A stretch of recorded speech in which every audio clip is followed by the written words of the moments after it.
You may think that your interest in racing or horses never wanes, but you'll have to go some to match my next and special guest here on Luck on Sunday this morning. He's a man who has enjoyed, not endured, enjoyed every single festival day since 1973. But he hasn't just been going as a racegoer, he has been going as someone who has been integral to the careers of some of the great Cheltenham Festival horses. In latter years, people know him for having bought Sprinter Sakura in a job lot from France, for having purchased Altior, the horse he described as having the look of eagles at the Goffs Land Rover sale. People might not know that his career began with intimate involvements with the likes of Pendel and Comedy of Errors. He is, of course, the legendary Bloodstock agent, and I use that word advisedly, David Minton. Minty, good morning. Good morning, Nick. Was that a suitable introduction? Well, it was wonderful, thank you very much. Splendid, but every word of it is true. And whilst I knew of all your great success with High Flyer, Bloodstock and Anthony Bromley and Altiors and Sprinter Sakuras and Nicky Henderson and so forth, what I didn't know was where it all started, and your involvement with horses like Pendel and Comedy of Errors, and the special times, I would think. Oh, it was amazing, because I really hated school, and I just lived for racing all my life. I mean, I commentated my first point when I was 13, the hunt race at Iden on 7. And my father used to pick me up from school without any permission, except to have one good housemaster, and take me point-to-pointing every Saturday. And father was a commentator, not very good, admittedly, but he was a great ally for me. And then I went off to Newmarket in '67. And so how old were you? I was 17. 17. Yeah, I went off down there. And I started doing a bit of point-to-point form at the wonderful course of Malton and Heatherset. They were legendary courses. Point-to-pointing obviously was a major part of my life. And then I joined the Curragh Bloodstock in 1970. So it's my 50th year now in the business. That's quite extraordinary. It must have changed enormously. But one thing that clearly hasn't changed is your absolute love for it. I mean, you are so immersed in the game. Could you ever imagine any part of your life without horse racing? No, that's a very simple thing. I was with Ryan Jarvis, and Ryan had a very bad year, and he said, "I'm going to have to make you redundant. What are we going to do?" And Jean, his lovely wife, who was William's mother, sat next to somebody and said, "Oh, the Curragh Bloodstock are looking for a pedigree boy." And I went and met Peter McKeever on the racecourse at the Rolling Mile, and took 2 minutes. He said, "When can you start?" And I was on £7.50 a week, with £5 paying for digs. And he said, "Well, you can start at the same price, then £7.50. And I was on that for 2 years, £5 digs. And that was the start of me, really. So I was very lucky. Curragh Bloodstock for 15 years. So you start as a pedigree boy. What does that involve? Pedigrees, well, in the old days, you were writing them out by hand, the first, second, third generation pedigrees by hand. You know, there were no computers. I'm not very good at computers anyway now, but you had to write them out by hand. So I sat and did pedigrees. And you get the knowledge of it all and everything else. My grandfather, who was a major asset in my life, he had a very good mare called Deliska, so I knew her pedigree all the way. She won 10 races, and we sent her to Pendragon every single year. And she bred a very good horse called Crown Prince, which Tom Draper had. And then one year, this very nice horse appeared, and I took it off to Ascot Sales, I was nearly 17. We went in the horse box, I led it round the old Ascot Sales, Windsor Forest stud. And that was Pendel. Tim Maloney bought it for £1,500. Then he came back to the sale the following year, having been fourth in the Brewers Hurdle to Coral Diver. And Fred Winter paid £3,500 for him. And he won the black and white hurdle at Ascot. And then he got a leg, a year off, and then the rest is history. It was just amazing. So he was the first real champion that you'd had any involvement Oh, in. yes, very much so. And then Tony Jarvis, who was a great family friend and shared digs with my father when they were young, and he owned a horse, big black horse, and Tom Corrie trained it, and that was Comedy of Errors. He said, "Try and sell that for me." So that's your first thing when I joined the agency. So anyway, I offered it to Fulk Walwyn, Fred Winter, Tom Jones, Gold Hill, my boy. They won't stay, can't possibly stay. Fred Rymel then rang up one morning, and the CBA was very big on the old shipping. Yeah. And I want to send Feistus over for the Irish Sweeps Hurdle. So he said, "By the way, matey, do you know a nice horse?" I said, "Yes, I do." And he drove up next day and he bought it off Tony and Tom Corrie. And that's his first one in 73. Comedy of Bill Errors. Smith. That was Bill Smith riding that day. Who prior to Hurricane Fly had been the last horse to regain his champion hurdle trophy. That's Correct. right, isn't it?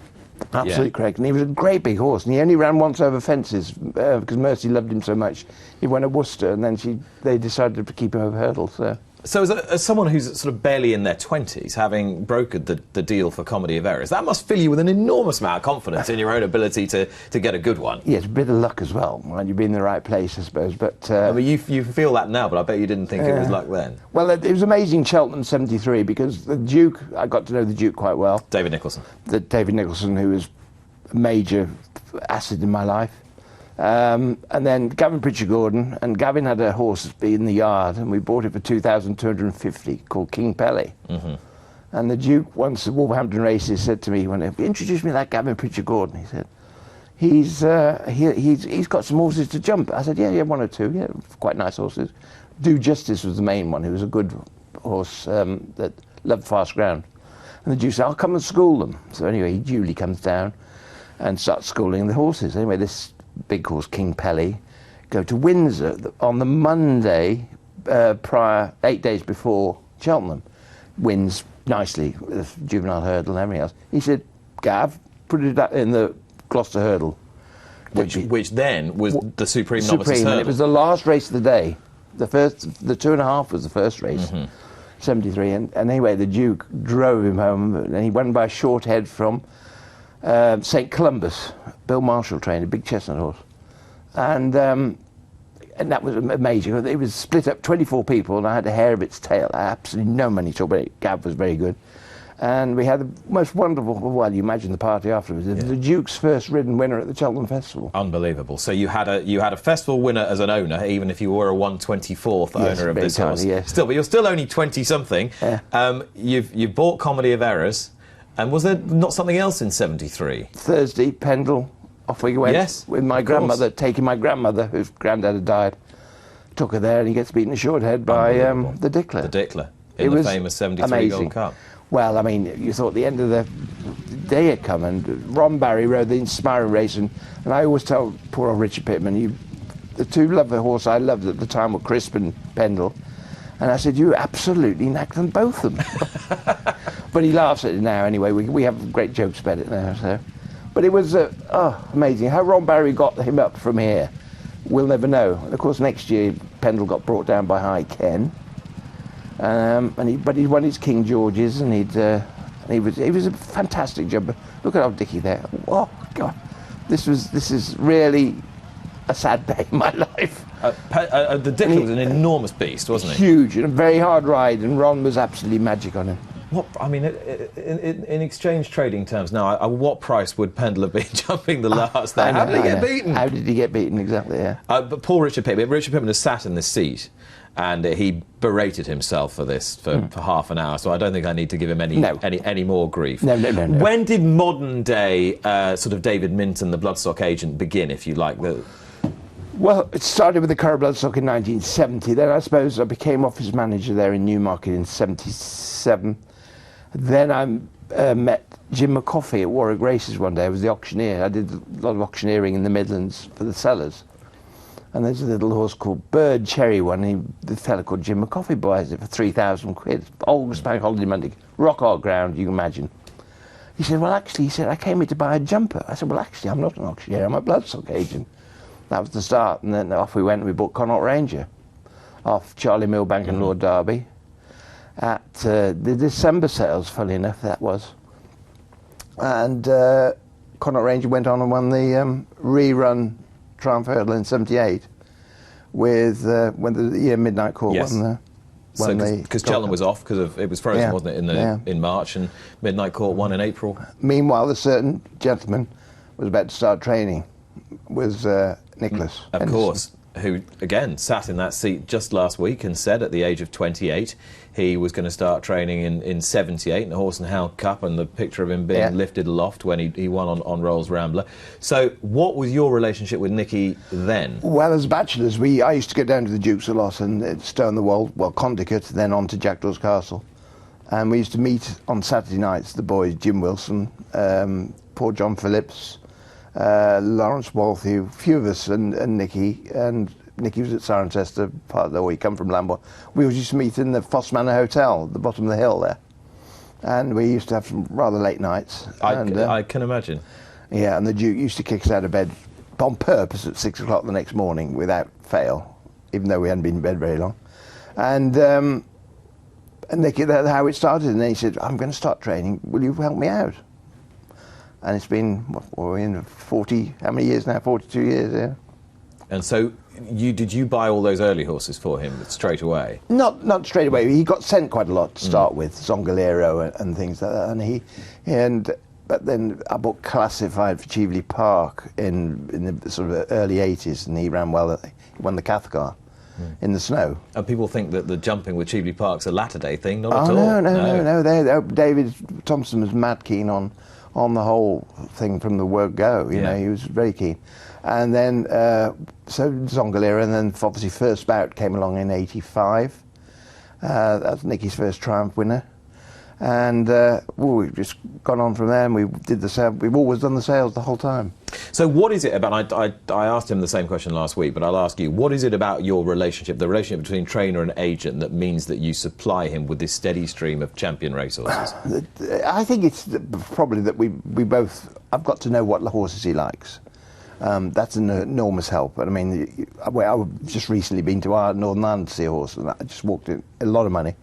And I said, that is not Nicky's type of horse. And I think it's the way we've grown up together at the sales, knowing and learning what each other likes. So it might be somebody else's horse, it might be a very good horse, but it's just not the sort of horse that you feel he would like, yeah. Really gel with. And it's something we've just got, it just fitted in well, it's been magic, really.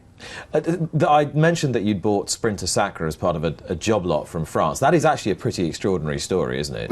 Yes, it's amazing, because David Powell, who was responsible for Cato Star, Masterminded, Big Bucks, Long Run, suddenly rang me up one morning and he said, there's a job lot coming. I said, well, I'm staying with Raymond Mould. He said, has he got a fax? Fax. And then, so this fax went on and on and on. Raymond said, what earth have you got there? We're having breakfast.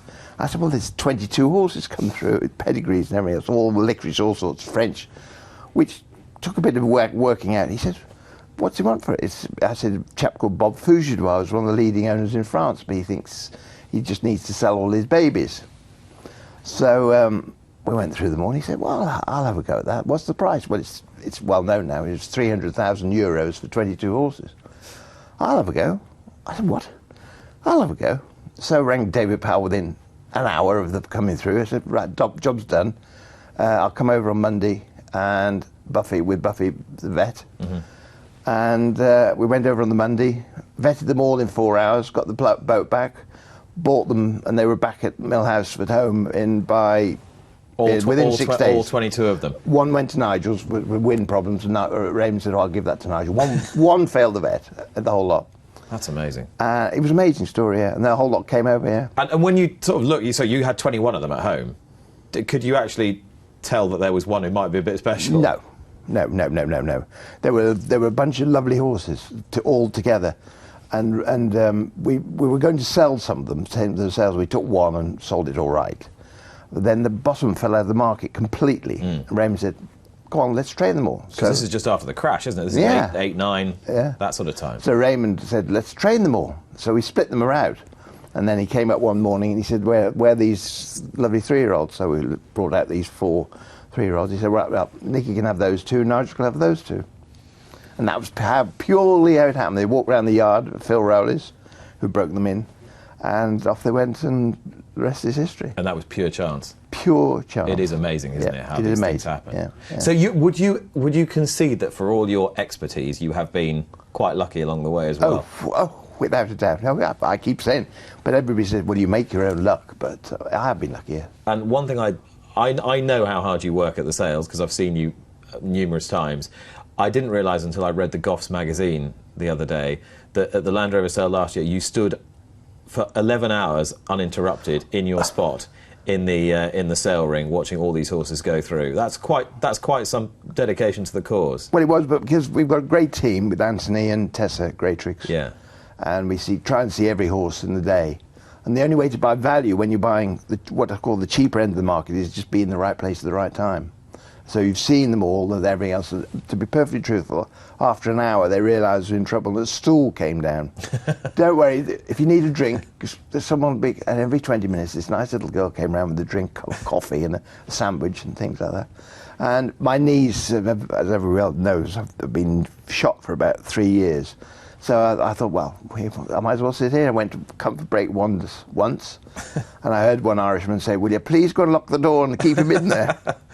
And we bought 37 in the day, 37 horses in that day. And of those 37, is there one that has poked his head above the parapet yet and said, look at me, or hers?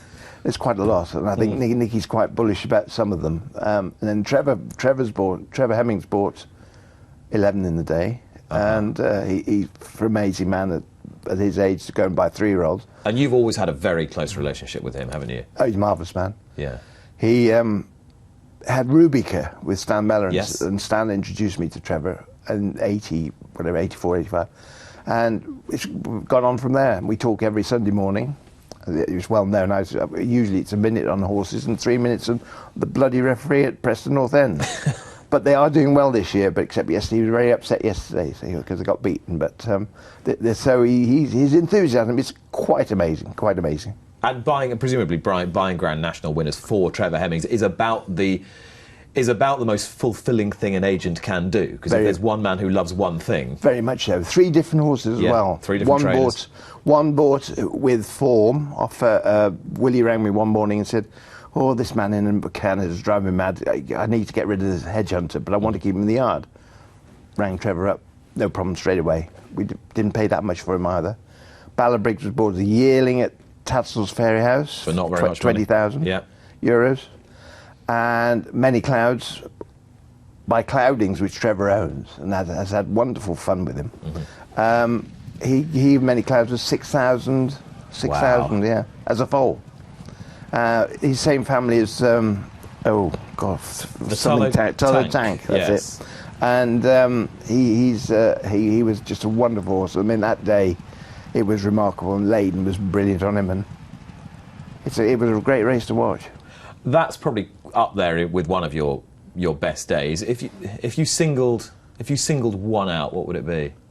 Oh, Sprinter Sakura. The comeback champion chase? The comeback. Yeah. The Impossible Dream, 2016. The Impossible Dream. I'll never forget that as long as I live. The people who stood up on that new stand and the whole circle was just simply unbelievable. I mean, the atmosphere was fantastic. And then the ground wasn't very nice, and Nico, he hit that very hard. And Nico was brilliant on him, absolutely brilliant on him. It was an extraordinary day with emotion and just unbelievable. And an amazing training performance as well. In a couple of sentences, what is it that makes Nicky Henderson Nicky Henderson? Patience. He's the most remarkably patient man. His big problem is he can never say no to anything, as you well know. Yeah, that's why I can get him on the show a few times. And he did 6 Cheltenham preview nights on the spin last week. And I know, and I said to him, are you ever going to say no? Well, I'm going to keep going.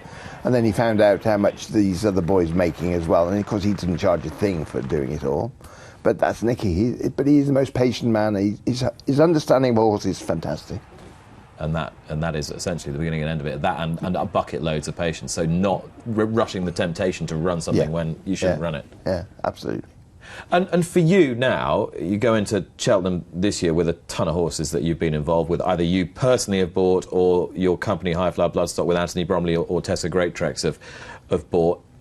Can you really enjoy the week as someone who's responsible for so many hopes and dreams, ultimately? Yes, but this week's going to be a bit different because I own 2 runners. So, well, I say I own a tenth of my bite, and have done ever since Nicky had him. He may run in the cross-country race because he just absolutely loves those fences. So, but the ground's not going to be very good for him, I'm afraid. And then, of course, I've got Floressa, which Richard Aston and I bought as a foal. Now, she's a serious prospect. And she has a serious prospect. She's second favourite now. Minella Melody is a big staying filly, so she might outstay us up the hill. I don't know. But she'd have a very, very good chance. On good ground, I'd really fancy Floressa. Yes. And I think hopefully it'll... If the forecast right, it ought to dry up a bit this week, and it's on the new course, so hopefully the ground should be a bit better there. Yeah, this is her beating a couple of pretty decent horses. Yeah, well, Jeremy's Flames then ran well into Tolworth, and then Silver Forever. Paul's good filly. Yeah, she sadly had a bit of a mishap, but she's a good filly. But she just needed a bit further. But is it fair to say that a lot of the week revolves around whether Altior can do the hat trick? Oh, without a doubt, yeah. It's for Pat and Christopher, it would be great for them. They've been so loyal. They're great people to have owning and everything else, and it's amazing. So I really want to get to the root of, we know what he's done. He's won 20 of his last 21 races, and he's been a remarkable horse, and he's a horse for the ages. It's going to be tougher this year, and every Cheltenham preview night has talked out Altior until we can tell. But what I really want to know is, when you first clapped eyes on this horse and you said he had the look of eagles, etc.,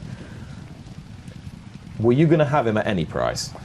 I'd say yes. I mean, he was an obvious standout, and I could never understand why Eddie O'Leary and one or two of the real judges, I think they had a thing about High Chaparral at the time. Now they're as a jump sire.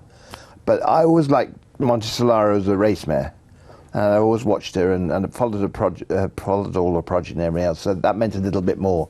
But he just stood out. Well, there's the picture in that magazine of him when he was at the sales, and it's obvious now. When you look at him, he was a standout. He was, and we were rather pleased to get him at that price. So he was 60,000, 60,000 euros. Yeah. I mean, he looks one of the best bought horses of all time at that price, obviously, but he'd done nothing at the time. Exactly, yeah. But he just went through his work, and Nicky never sort of raved about him too much. But. So do you look at a horse like that and think, you've got a figure in your mind of what you're prepared to give? Was it way less than you thought? No, because I'm afraid when he gets over the 100,000 mark for stores, I think it's an awful lot of money. So I always, in my mind, 80 to 100 is sort of the price range which ideally I'd like to buy stores for, but over 100 grand it gets a bit worrying then. And that hasn't moved a whole load, has it, in the last couple of decades? I mean, the really expensive ones are the ones with the point form have gone through the roof, the point form. Do you think that's silly money now, the 300,000, 400,000, 500,000? Oh, I do, yes. I think it's got crazy, that. And once it gets up to the 300 mark, and as we know, several have made over 300,000 now. Yeah, it definitely has. It's changed dramatically now. But there's a lot of new people coming in, like Mike Gretsch coming back and buying these expensive horses. Kenny Alexander's buying these lovely fillies. There's a lot of new people around, which is good for the business. So it strikes me you're a glass half full person. Are you optimistic about the future of national hunt racing with all its many and varied challenges now? Yes, I am optimistic, because there always seems to be somebody coming along. Like Gigginstown getting out of the marketplace the last 2 years have made absolutely no difference really at all. It's held up really perfectly well, and of course there's a lot of horses around. These sales, it's struggled to get a nice store into the three main sales. And, there's an awful lot of it. The overproduction side has got a bit carried away on the jumping side, as we both know, because we both breed a little bit as well. But it is, I will always remain bullish about jumping, because there's nothing like it. And that is a lovely place to leave it for the moment. Minty, thank you very much indeed. Subscribe to Racing TV to be notified when more Luck on Sunday videos are appearing online. And don't forget to join me for the show every Sunday morning from 9 o'clock with the best guests.